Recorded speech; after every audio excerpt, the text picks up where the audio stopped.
Good morning. In this video we're going to do numbers 6 through 10 on the Algebra 1B final exam review packet. So here's number 6.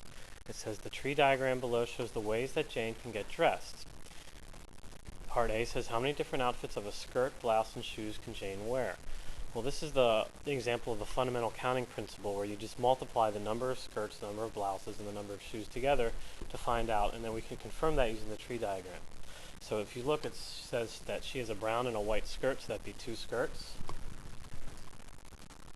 So we're going to put the 2 there. And then it looks like she has 3 blouses, a red, a green, and a blue, so we're going to multiply 2 times 3. And then lastly, she has 2 pairs of shoes, we're going to multiply that times 2. So we have 2 times 3, which is 6, times 2, which is 12. And if you were to count the final outcomes, that's what she has. If you count the number of possibilities here, you're going to see that there are 12 possibilities. Okay? That's actually going to help us on part B, where it says, what is the probability that Jane will wear a white skirt, green blouse, and black shoes? Okay? And there's exactly, if you follow them on the line, you have a white skirt, green blouse, and black shoes. Okay? That means there's 1 out of 12. Probability can be expressed as a fraction, decimal, or a percent. I'm going to leave it as a fraction. So probability is 1 out of 12 that Jane will wear a white skirt, green blouse, and black shoes. Okay, number 7, the ice cream shop states that you can get 240 possible sundaes consisting of 1 scoop of ice cream, a fruit topping, and either chocolate or caramel syrup. If there are 8 different fruit toppings, how many different flavors of ice cream can you get?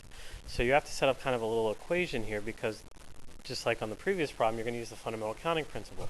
So it's going to be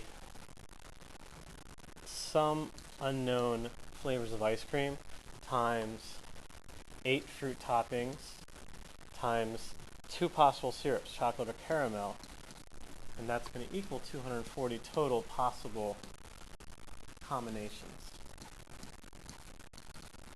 Okay, well, 2 times 8 is 16. 16x equals 240. I'm going to divide both sides by 16. And unless my math is incorrect, 240 divided by 16 equals 15, and it is correct. So there are 15 different ice cream flavors. Okay?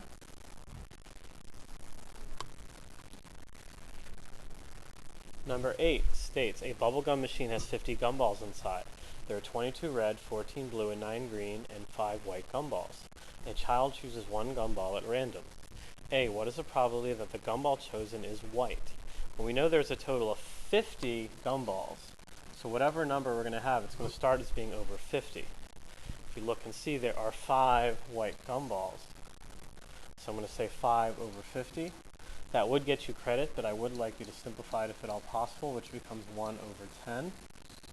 And just to be thorough, that also would be 0.1 as a decimal, and would also equal 10% as a percent. Remember, probability can be expressed as all 3. Okay? Next question, what is the probability that the gumball chosen is not green? So again, it's going to be out of 50. If I have 9 green, I'm going to say, well, 50 minus 9 is equal to 41.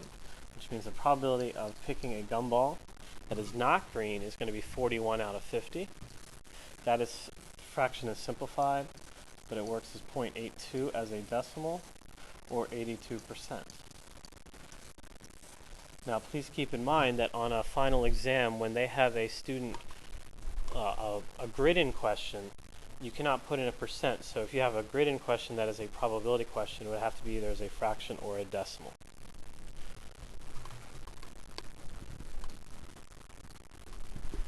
Okay, so number 9, Bill recorded the color of traffic light in the front of his school when he arrived. The table below shows the results. So you have a frequency table with red, yellow, green. Part A says, based on the results in the table, what is the probability that the light will be red when Bill arrives? Okay, so if we add up 12 plus 3 plus 5, because you do need to find a total first, you end up with 20. Okay, I'm actually going to move that up here So you need a 20 because you need to know what your denominator is going to be on any of these questions. So again, based on the results in the table, what is the probability that the light will be red when Bill arrives? So it's going to be 12 out of 20. That would be acceptable, but that does simplify to 6 over 10, which actually simplifies further to 3 over 5, which is also 0.6 or 60%. Okay.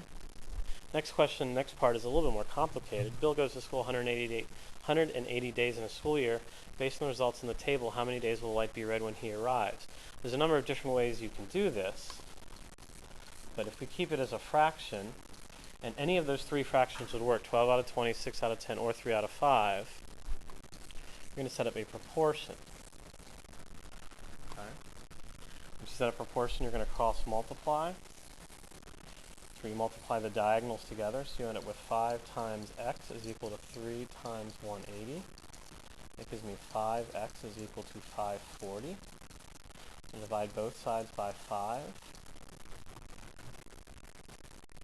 End up with 108 as your answer. So out of 180 school days, okay, the light, based on the results, the light will be red 108 of those days.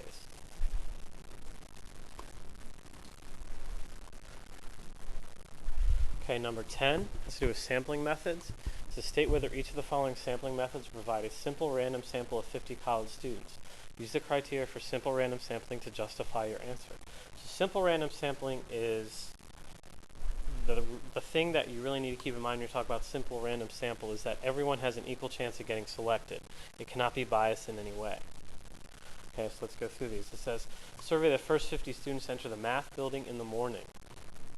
Okay, that is bias.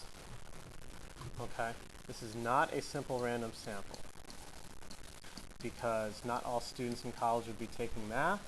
Not all students who take math would be going in the morning. So not all students have a equal chance of getting selected. Okay, an example we used here in class would be talking about doing a survey maybe outside the cafeteria in the morning. Well, some students don't come in that direction. They come in through different doors, or they go straight to the blacktop outside. So not every student would have a chance of getting selected. Okay. Obtain a list alphabetically, assign student ID numbers, and then select every 5th student on the list until there are 50 students. Okay. The problem is with the alphabetical list, again, not every student has a chance of being selected. If your name is at the top of the list, you have no chance of getting selected. So again, this is not a simple random sample. If it had said,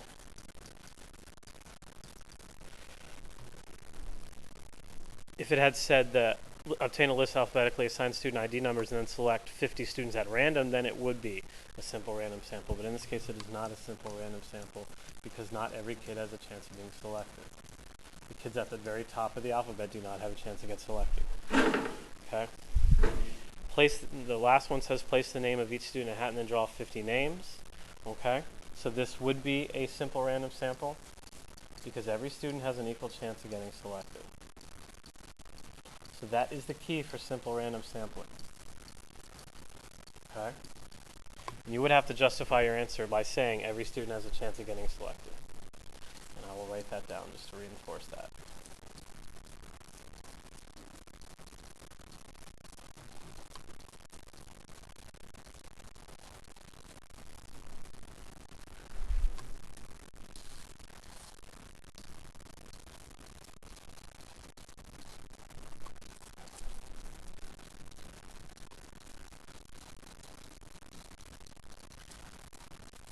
At this point, we are done question 10, so I'm going to stop the video here. If you have any further questions on these questions, you should come see me at lunch or after school to get further clarification.